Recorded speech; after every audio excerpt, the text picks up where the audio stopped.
think you probably all know who Warren is by now, because if you've been here for the last 2 days and don't know who he is, you really haven't been paying attention. But a very good friend of mine, as he was saying earlier, from many years back. I think a couple of things you may not necessarily know about Warren is that he published a book, his first book, called Churchill and the Islamic World, which came out in 2015.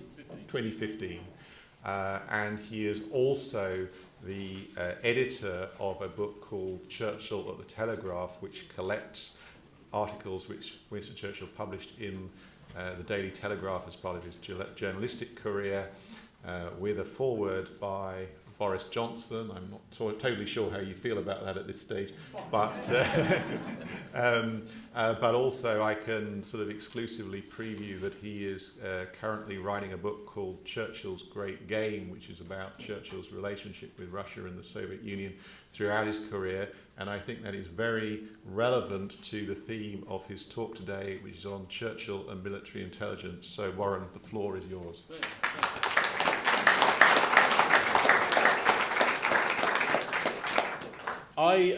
Thank you very much, Richard. I just want to start with a couple things. Firstly, I want to thank you all for coming to this conference. This has been a lot of fun so far. We've still got another day, but I've been really excited. Also, I just want to say, because I am the president of the East Tennessee Historical Society, if you're not a member, you should join, because this is the kind of stuff that we do. Also, the third thing I'd like to do before I start is manage expectations. I thought it would be a tremendous idea to go after two of the world's leading experts about Winston Churchill, so I gave myself quite a challenge.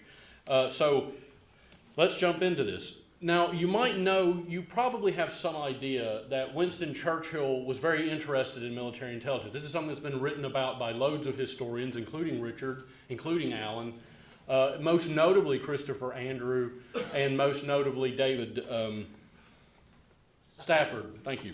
I almost said Storrs. David Stafford. Winston had a real love of intelligence. He was sort of obsessed with it. And Christopher Andrews said that scarcely there was any leader in any of the 20th century that was better posed to use military intelligence that came into him. He would often actually read intercepts, raw intelligence data, and we know this from a person named, a historian named Robin Dyer, I think is his last name, who wrote about Churchill personally reading the raw intelligence transcripts from Turkey, which is stuff that I've used for my own work. He would basically go through, he had a deep love of intelligence operations. He would go in and get these intercepts. He was interested in signals intelligence. He would read the raw data stuff that came from what we now know as GCHQ. He was also deeply interested in counterintelligence and spying. He loved to use different types of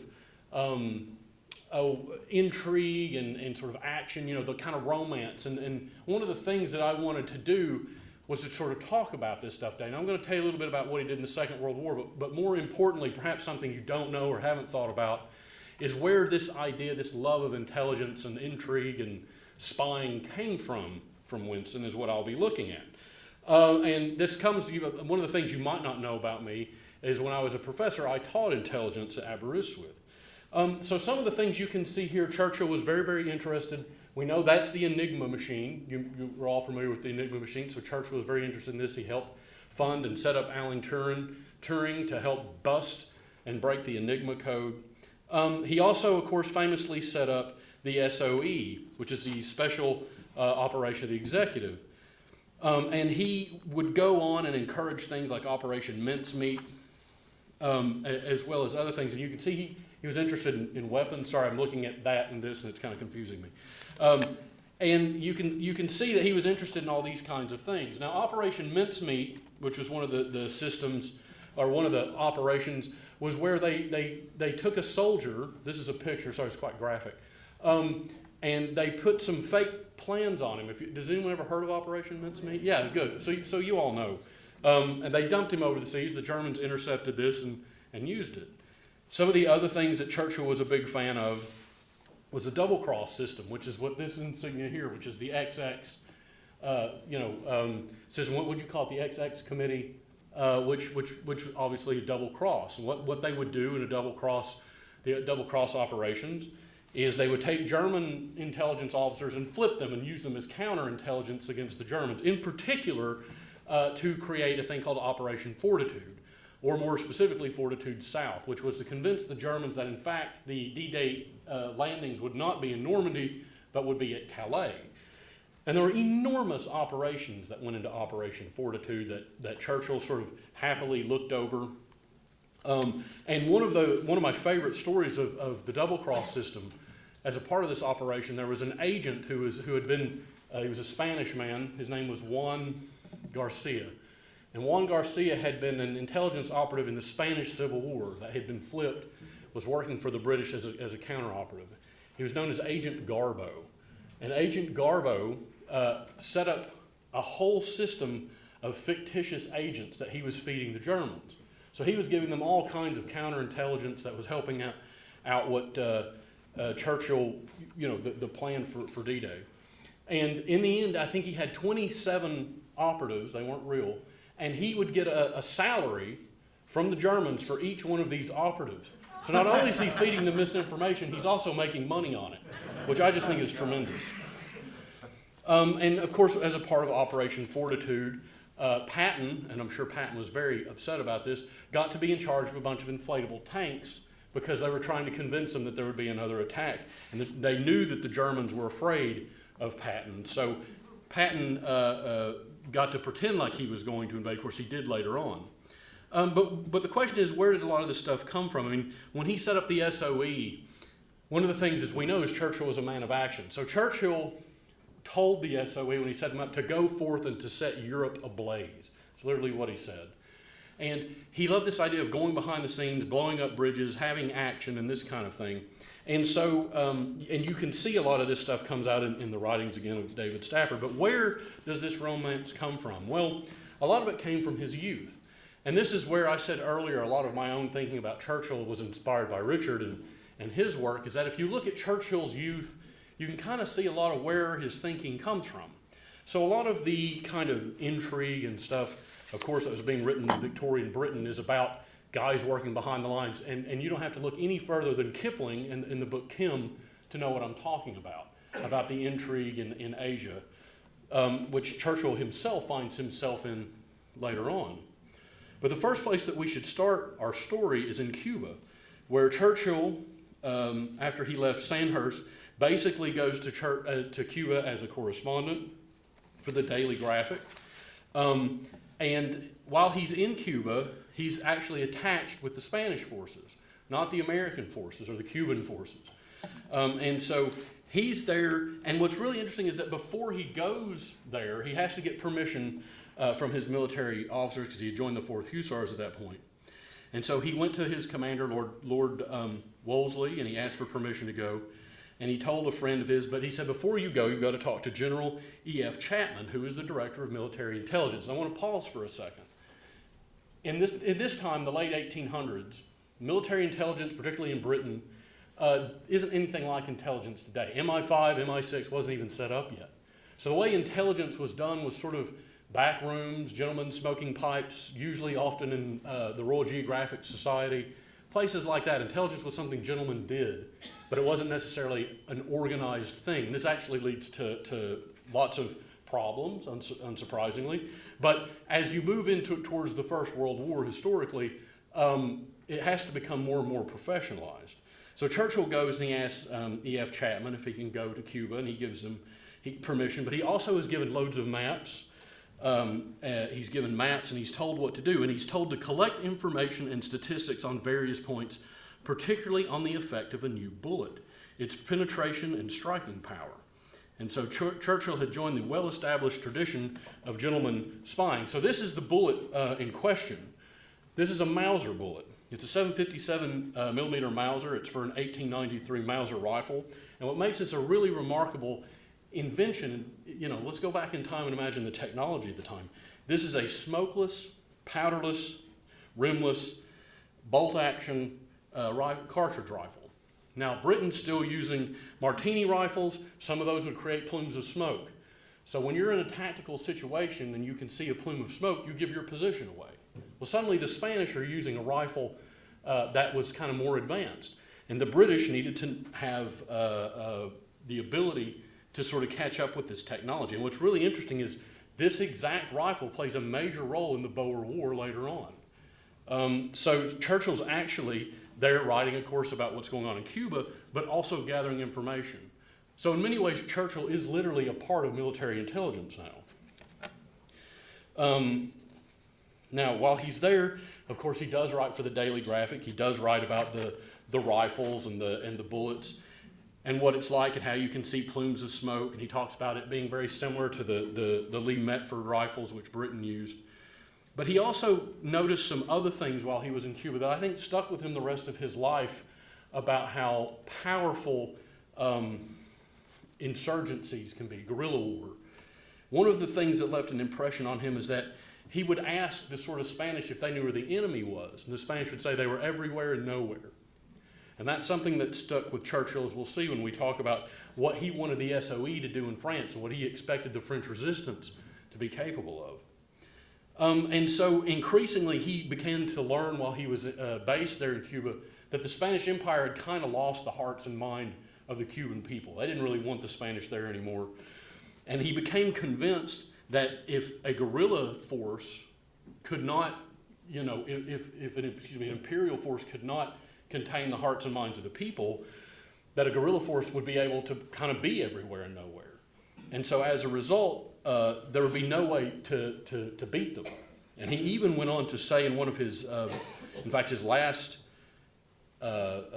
publication while he was in Cuba, that even Emperor William, so he's talking about the Kaiser, and all of the German army would take 20 years to crush this revolt.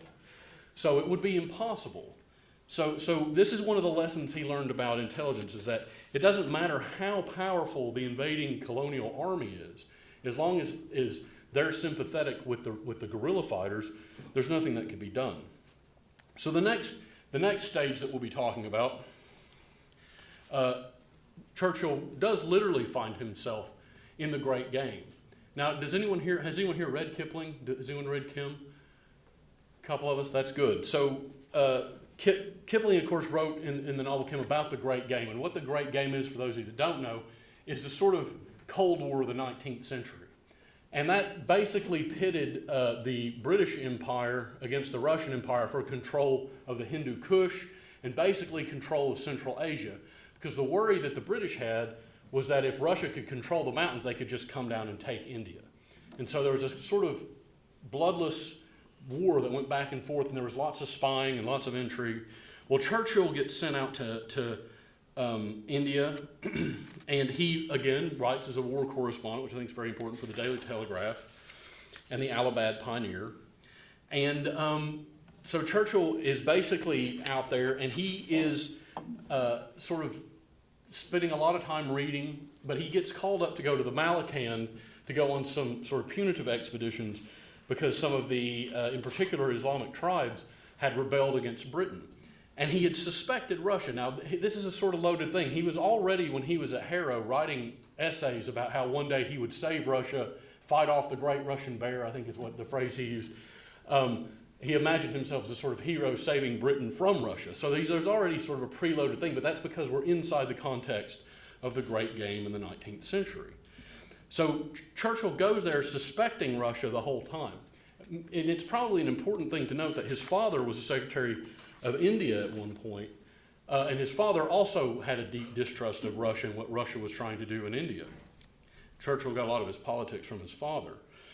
And one of the things that basically he walks into while he's there, this is the sort of area I was talking about. I've fallen behind here. So here's Churchill in India. Is that basically the Russians had been taking rifles and giving them to these sort of tribes, these Afridis, various different types of tribes, and sort of getting them to get excited and go out and fight the British. And there are a few leaders. One was called the Mad Mullah, who thought that he was invincible, that were basically being riled up, he thought, by the Russians. And he started making friends with various intelligence officers, civil intelligence officers, who argued the same thing. And they said that that the Emir of Afghanistan, and you have to understand that Afghanistan is being controlled both by Russia and Britain, and there's lots of political cartoons that kind of illustrate this. In fact, maybe, no, I didn't bring it. Sorry, guys. That basically Afghanistan, so that the Emir was kind of in there playing both sides against the middle, which of course they were. And so he meets up with a guy named Dean, who is an intelligence officer. And Dean's been reporting back that the Emir of Afghanistan had been emboldened by the Turkish victory in the Greco-Turkish War, and that he had opened up shops to sell rifles and cartridges on the cheap to different tribesmen. And that basically these things were all being pushed by Russia. So Churchill saw this, and he also talked about different tribes in the Lehman Valley, that among these rifles that they found, some of them were British rifles that had been captured when they're out doing their sort of policing, that they'd gotten in raids, but that also they found at least 300 Russian rifles as a part of it. So increasingly, Churchill's beginning to suspect Russia. Now, while he's out there, he makes a friend with a guy named Captain Henry Stanton, who is an intelligence officer. Churchill starts going around, and remember that Churchill's a cavalry officer. And he said that Henry Stanton was a good fellow, he knows all sorts of things, and that they would go around collecting intelligence and doing reconnaissance as cavalry officers. So they would ride it forward, figure out if there were any enemy positions, literally trying to figure out the lay of the land. Because one of the things you have to remember again in the 19th century is intelligence often is literally about geography. You know, and this all starts in the Crimean War, when you have to really start talking about using geography as intelligence. So they would send forth cavalry officers on their horse because they're quick, and they would have them sort of draw maps and try to figure out where locations were. So Churchill starts doing this kind of reconnaissance work, and as working on the frontier. And so he would try to find the location of the enemy, bring it back, bring that to other intelligence officers who were the civil intelligence officers.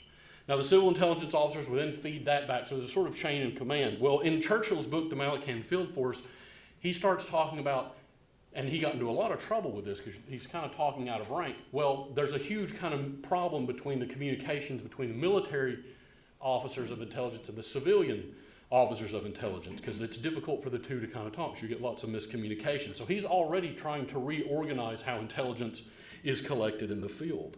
And that it's basically going to take better communication between the civil branch and the military branch in the field to make these things happen.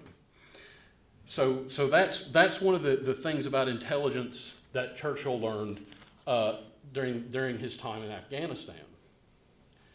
He would then go on to fight in the River War. Now, this is when I think he gets a real taste for intelligence and intelligence operation. He basically wasn't supposed to be there. He gets his mother to convince Kitchener, and through various channels, that he should be there, although he has to avoid Kitchener because Kitchener's one of the people that he's upset, telling everybody how they should be running intelligence, among other things. And so he basically gets his very first lesson in counterintelligence there. This is one of my favorite stories. He's really excited. He's out on a reconnaissance patrol as they're making their way down towards Omdurman. And he comes upon a deserted camp, and he finds what he described, this is according to the first edition of the River War, a dervish in a patch jibba, armed with several spears, emerged from the bushes. And Churchill immediately captured this fierce warrior and returned him to camp. Churchill later wrote that he was very proud of his prisoner, ... until he reached the army. And it was then when he reached the army that he learned that the person that he captured was actually a spy who'd been working for the army and had been spying on Omdurman, and now he turned to the news. So he was made fun of quite heavily. He got quite upset. He was very embarrassed, and he pleaded with other correspondents that were there not to telegraph about the episode back to the thing. And what's interesting is this story only appears in the first edition of this book, which only ran for 1 year. He cut it out himself and hoped that it would be lost to time, which I think is quite funny. So, but what's also interesting about this episode, so you can see that he's sort of caught up in it. And when he sat down to write his book afterwards, he had to work with Ronald Wingate. Now, Ronald Wingate was in charge of military intelligence for Kitchener and in the Anglo-Dervish War. And what's really interesting there is he even dedicates the whole book to the work that Ronald Wingate had done. And he couldn't be more proud of the intelligence work that was done by the Egyptian army and the intelligence branch that was under Kitchener at that point. He said that they worked to extraordinary efficiency and noted that Kitchener could use the intelligence department well better than anyone and had assiduously collected every scrap of information. And as they closed in on Khartoum, he said that the spies pervaded all the towns and that just before the fall of Khartoum, Sudan were the objects of ceaseless scrutiny. Up the great river within the wall of Omdurman and into the arsenal, into the treasury, into the mosque, into the Khalifa's house itself. The spies and secret agents of the government, disguised as traders, as warriors, or as women, worked stealthily in their way. And you could see that Churchill was sort of very enamored of this. So Churchill sees the power of intelligence and having a vast spy network. And if you'll think about Operation Double Cross, that's exactly what he's done in the Second World War. So his next military assignment would see him join the Second Boer War. Oh, that's the Battle of Omdurman. All right, we're up to the Second Boer War now. I'm trying to get through. You've all had a lot of Churchill today. But he was a war correspondent this time for the Morning Post. Now, in between going to the Boer War and leaving Egypt, he tried to stand for Parliament, but he was not successful. Actually, no, that hasn't happened yet. Never mind, that happens in between his two books. 1899? It's before he goes to the Boer War, though. Is it? Yeah, okay, I was right then. Good for me. I'm not nervous at all. So one of the interesting things that happens with Churchill in this is that right away, not instantaneously, but right away, he's with a group, and the group that he's with, the train gets exploded. He's taken as a prisoner of war. And he insists that he should be let go because he's just a journalist. He's not anybody important. And he tells his warden that basically, and they write to the Boer General Joubert, and he wrote that he heavily implied that Churchill himself was probably a spy, and despite his press credentials, it appears entirely otherwise. And so that he should be watched and guarded as possibly close, otherwise he could still do them a lot of harm. And so Churchill basically is held there under the belief that he is a spy, and then of course he escapes. Churchill escapes from the school where he was being held captive. And what I think is really interesting about this is, of course, he had to move under cover of darkness until he eventually made it back to Pretoria. And when he did this, he realized that if he was captured, he would be tried and hung as a spy. So he is sort of living the life of being an intelligence operative. But there are other things besides just kind of experiencing this. I mean, later on, during the sort of later phase in the second book about going to Johannesburg, he talks about going and taking, again, information behind enemy lines on a bicycle. And I love the idea of thinking him just sort of cycling with this like top secret information that he used to talk to Ian Hamilton about. But there are other things I think that are really interesting that he learns there. And one of the lessons that he learns while he was there, and this in part, he's a part of the problem and he kind of recognizes that, has to do with censorship of the free press. And the second one is sort of about signals intelligence. Now, there are a few problems that I think anyone can talk about. Anyone who studied the Boer War knows that Britain was in a lot of trouble in the Boer War. One of the instances that Churchill himself talks about, and where I take the title for the actual paper, this paper, by the way, was published in Allen's book in the Cambridge Companion, was that there was a man who was in charge of intelligence. He was an Irishman named Major John Ardagh, and he wrote to General Rutgers Buller, who was in charge, and Lord Lansdowne, who was in charge of the British position in South Africa, and he said basically that they were criminally underfunded, and that it would take nearly, I'm trying to find the exact number, basically loads and loads of divisions. And he wrote this enormous sort of memo, almost a book, about all the things Britain would need to do if they were going to be successful in South Africa. And he gave it over to Lord Lansdowne, who promptly returned it within the hour and said he already knew everything he needed to know to win this war. And so basically, shortly after that, Britain had several catastrophic defeats at Stormberg, Mines, Magersfontein, and Colenso during what's called the Black Week. And ultimately, they were dismissed and replaced with Frederick Roberts and General Kitchener, who had been in the Anglo-Dervish War. So you have this sort of arrogance of people getting good intelligence, but not listening to the intelligence. This is something Churchill was always good at, was listening to the intelligence that he got and trying to interpret it and actually listen to it. Now, the next thing about the correspondence, this is unbelievable to me.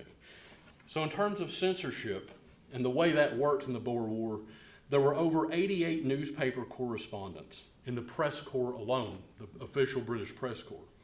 So that's 88 newspaper, 276 named press correspondents, many of whom were also military officers. All of this around what would be censored and what wouldn't was down to one person controlling all of this. His name was Major Jones. I don't know his first name. And he was in charge of all press relations for the entire country. So obviously, this created a situation that was almost a pandemonium. I mean, any amount of information could come across at any time. I've jumped ahead. And so there were basically no rules. So Churchill, being a war correspondent, and of course he got later the British sort of passed a rule, almost using Churchill as an example, about why you shouldn't let your actual people in the military be war correspondents, because he was publishing his letters without any kind of censorship. And he himself cites in an article that he wrote for the military magazine that people would give away positions. You know, they would write to the newspaper and say, wow, we saw this many, you know, the British were hiding in this place. And the Boers, of course, would read the information, and then they would plan their attacks based on that information. And so he became really interested in how censorship works. And I think that's one of the most interesting things, is that he also understood that you had to really control the information, right? And not only control it, but you have to fund the guys who are controlling it. So when he does eventually enter Parliament, even as in the first couple of years while the Boer War is still going on, which I think formally ended in 1902, I think that's right, that basically he's immediately arguing for there to fund the British intelligence branch inside the military.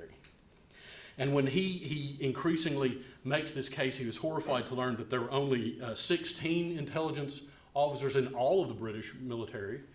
And he immediately was like, well, the Germans have 200. So we have to start increasing funding. The other thing to mention about this is what would later be called the D notice. So when Churchill becomes, at the Foreign Office, let me start over. When Churchill goes to the Board of Trade and then eventually goes to Home Office and then later into the First Lord of the Admiralty, he set up a system whereby he created a thing called the D notice that basically brought in the major newspapers who would agree to kind of self-censor things in order not to let things seep out. So Churchill really is really interested in the flow of information and how that works. And so you can see these things. That's one of the things, of course, he also learned in Cuba, and how the press and how these different things work together, I think, are really important in Churchill's mind. So as he moves through Parliament and starts becoming into sort of cabinet positions, as Home Secretary, he would also help pass and argue for the Official Secrets Act in 1911, where he would also work with these two gentlemen who are on the PowerPoint behind me, Vernon Kill and Mansfield Cumming. Does anyone know who Mansfield Cummings is? What if I told you he's more colloquially known as C? Does that mean anything? What if I told you in James Bond he was called M?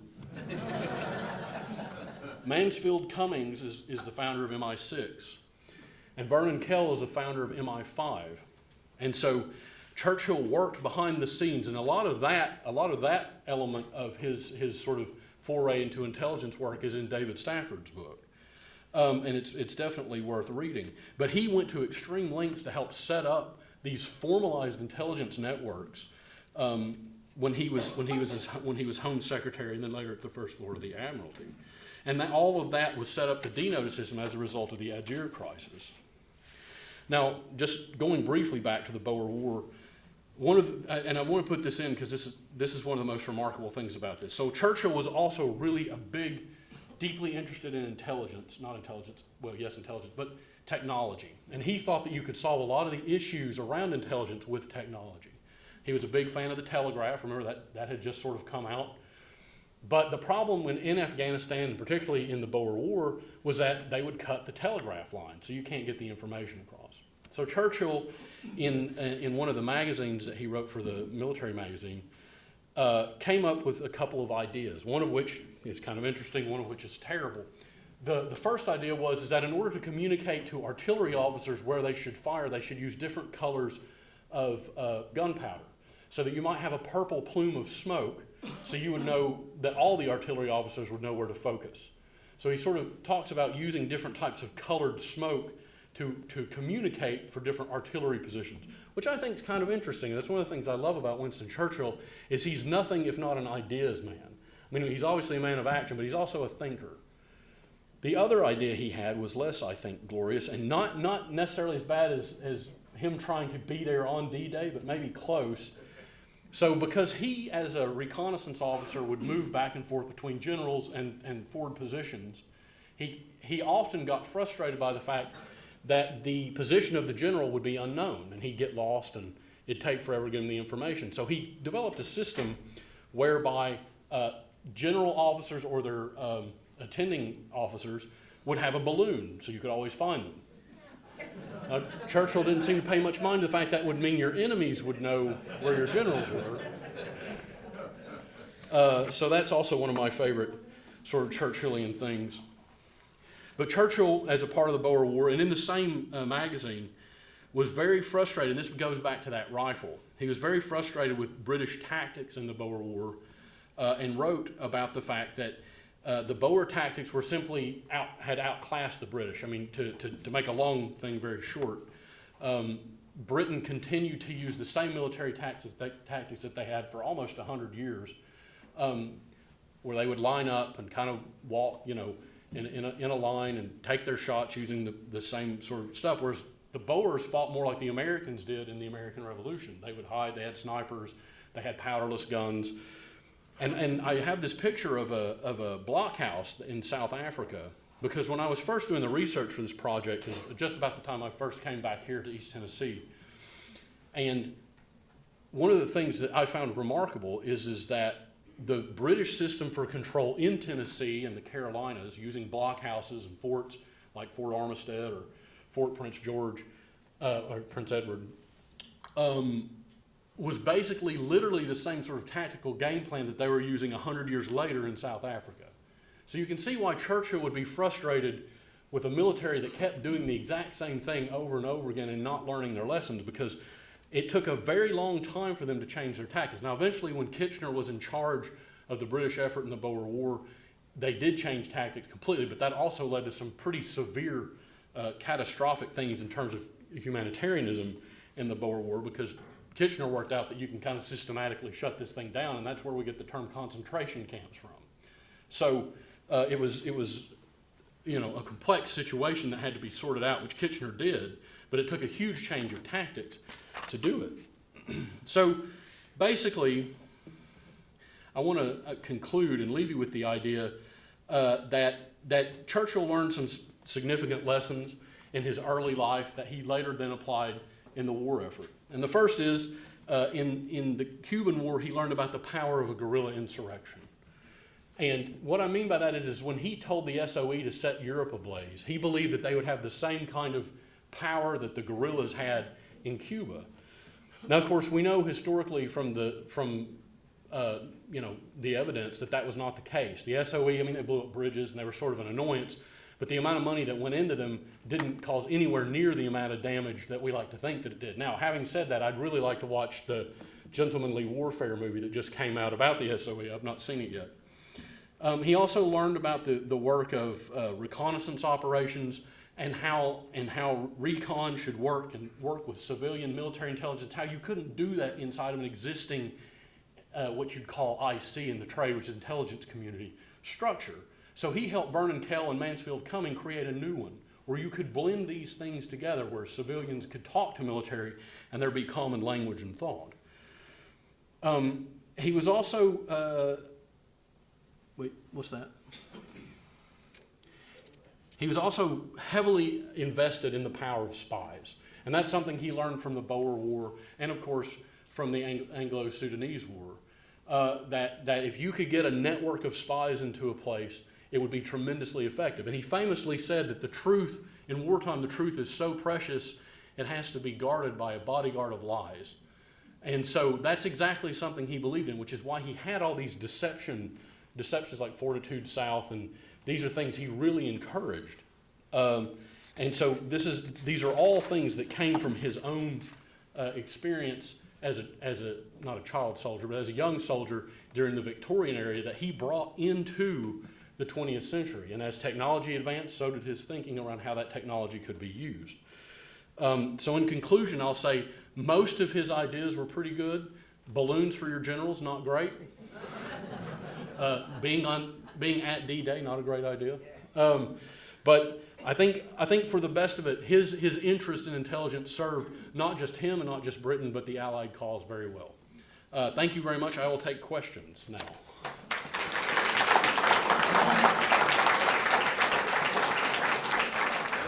The dark nails wasn't a good idea. Well, no.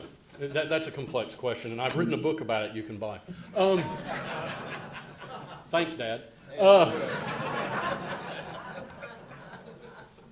Any other questions? Yes, sir. You spoke about the work that Churchill did to develop MI5, MI6 agencies. You were saying to sort of synthesize the gap between military and civilian intelligence efforts. Can you speak a little more specifically on what sort of work that required as far as changing language, that sort of thing? So it wasn't. So that's a great question, number one, and a lot of it came down to funding structures and knowing who to talk to in the right places at the right time. Because like I said, there had been a tradition in the Victorian era, going back probably to Palmerston, maybe before, maybe really to the Napoleonic era, that this is something gentlemen did, and it was understood, and it was handled, everything was informally done. And it was just sort of rumors and how rumors worked. And everybody, you have to understand, in the middle of the 19th century, von Clausewitz writes On War, and everybody read On War. And in On War, von Clausewitz says, you don't need spies. Spies that's dishonorable. That's not what we do in the West. That's not how you fight a war. So spying, again, was kind of away from military practice. And in fact, if you look at the late 19th century, not just in Britain, but in any of the major things, particularly the French intelligence operations, any European intelligence operations, if you're involved with intelligence, it's dirty. I mean, that's almost the way it's written about, is like, oh, he's an intelligence guy. That's gross. And it's not really until the Boer War for Britain, now it's different for different countries, that it's like, actually, this is really useful and we should professionalize it. And so it took really from about 1902, the end of the Boer War, up into the founding, which I think was 1909, of MI6 and MI5, to kind of get the funding structures in place, work out how that would work. You know, it took a lot of time. It was a process. Who do you want, and how do you have an officer that can communicate with different branches of the military at the same time, and who should be responsible for what? And you know, even to this day, the intelligence community still has problems with jurisdiction and figuring out who's responsible for what. But a lot of the birth of that comes out of the Boer War and those late 19th century conflicts for Britain. Yes, sir?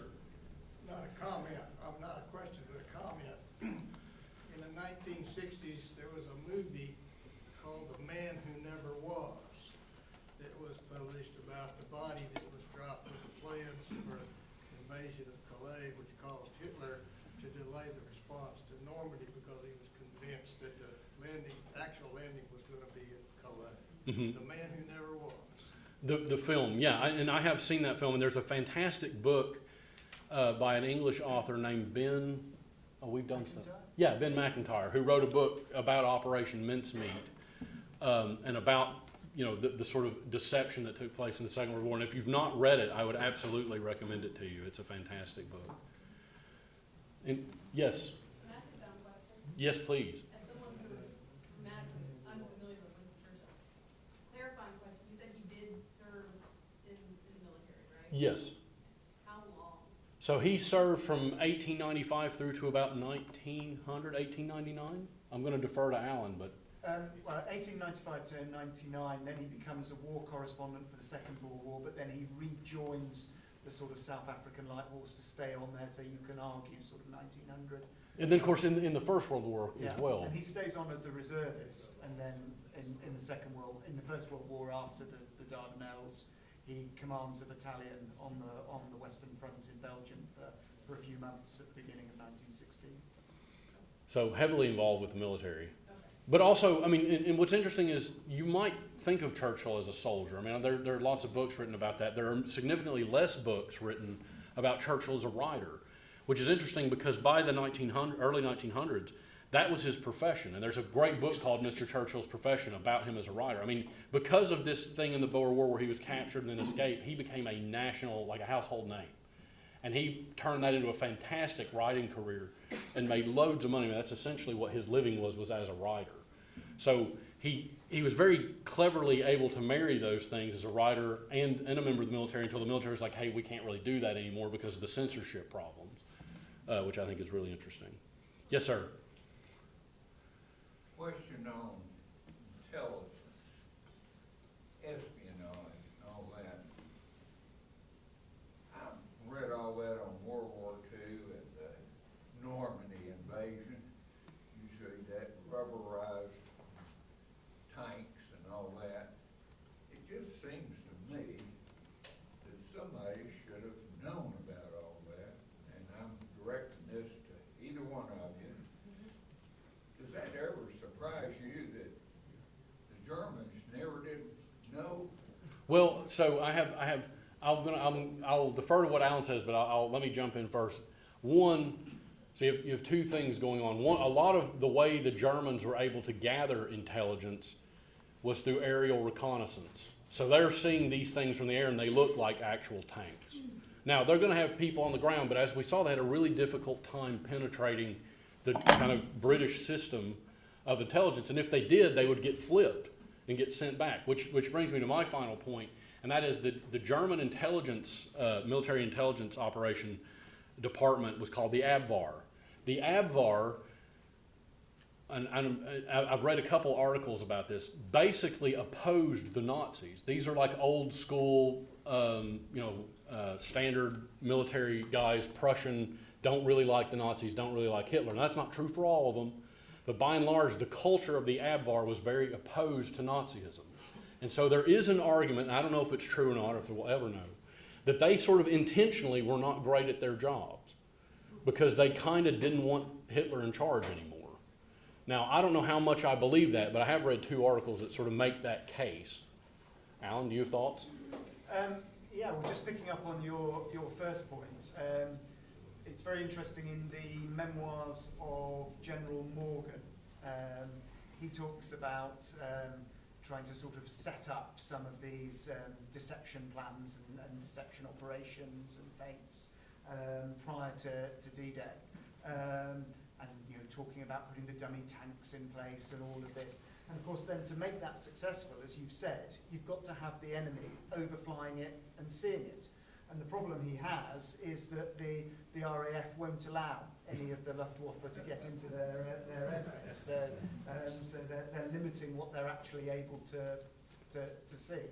But I think the point, going back to all of these presentations, is at the time, Churchill and Eisenhower didn't know how much the Germans knew or didn't know.